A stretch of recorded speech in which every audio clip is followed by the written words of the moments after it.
At national team level, Adrian's proudest moment was donning the black, red, yellow jersey of the Cranes. But at club level, one moment stood out for the number 8. This time I was asked to captain Cobs.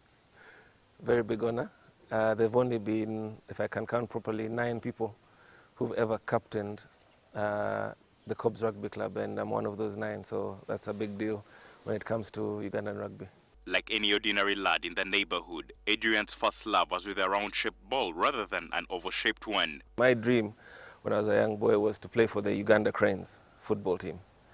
This is because in 1986 I first saw the Cranes play in Kenya in a friendly game, Kenya's Independence Day, and I fell in love with that team, and I've always been a Uganda Cranes fan from that day. So I was pretty decent at football. As the Cobs and the country's number 8, Adrian was more of the team's go-to man. And in this role, he has to keep his eye on the game and know the sport like the back of his palm. In rugby, there are many different specialized positions. There are 15 positions on the team. Many of them have 2 people playing them. So you'll have 2 props, you'll have 2 locks, you'll have 2 flankers, you'll have 2 centers, and you'll have 2 wingers. There are 5 positions on the rugby field that only have a single individual. So there's the hooker, there's the fullback, there's a scrum half and the fly half, the halfbacks, and then the 8th man.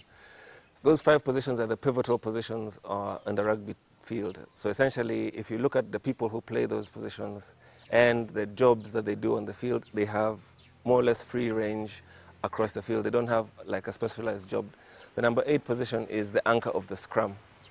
So you're supposed to be able to jump, run, pass as good as a back, and you tackle and push and hustle as good as a forward. So it's very versatile. I think for me it is one of the most significant positions on the field. And when you have somebody who's playing well in that position, you're likely to have good opportunities on the field. So where did the former rugby Cranes keeper learn the trade, craft and the finesse? Again, because of my footballing background, I had a diverse set of skills, and I was able to move into the number 8 position. It's, I think, for me, the best position on the field, but again, I stand to be corrected by other people who play other positions. Adrian reveals the number 8 position only confirms the sledgehammer theory, size and prowess. I started playing as a hooker. If you can imagine, I was a very short guy when I started playing rugby. I grew tall. I had a growth spurt in the middle of my high school, played lock. He also spoke about how to deal with big crowds on match day and taking stick from the fans. So I listened to a lot of Bob Marley, especially in 1997, from inspiration by Edward Chaka Chizito. And ever since then, every day before every game, at least I listen to one track, either in the car that I'm driving towards the game or at the game, we do it. So it's a good way to get yourself balanced and ready to deal with what's in front of you. A long, illustrious career at the top comes with resilience and hard work. The expectation of you, the team, the country, and the games that you play is that you have to behave professionally. So the sacrifices you have to make is socially. You need to be very disciplined around how you interact with people. You've got training regiment that is almost a week long. Your Saturdays are set. You have to eat particular way so that you don't, you ready yourself enough for the game. You have to recover on Sunday.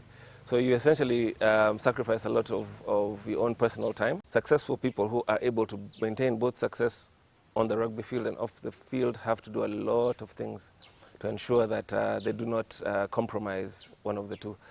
At the end of the day, in the long run, we really need to make the sport of rugby fully professional. Derek Ntege, NTV Sport.